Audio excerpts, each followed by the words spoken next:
Magandang hapon ng Tuesday. Welcome sa Lotto Result Today PH. Narito ang mga resulta para sa 2 p.m. draw, March 24, 2026.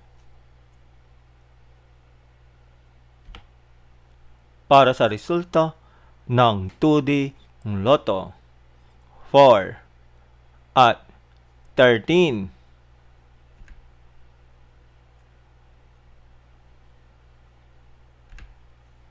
Heto naman ang summary ng resulta ng 2D Lotto kahapon.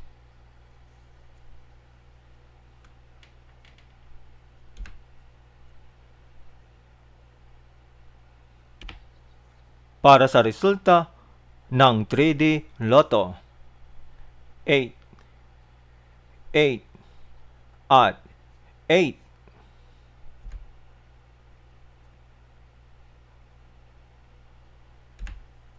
Heto naman ang summary ng resulta ng 3D Lotto kahapon.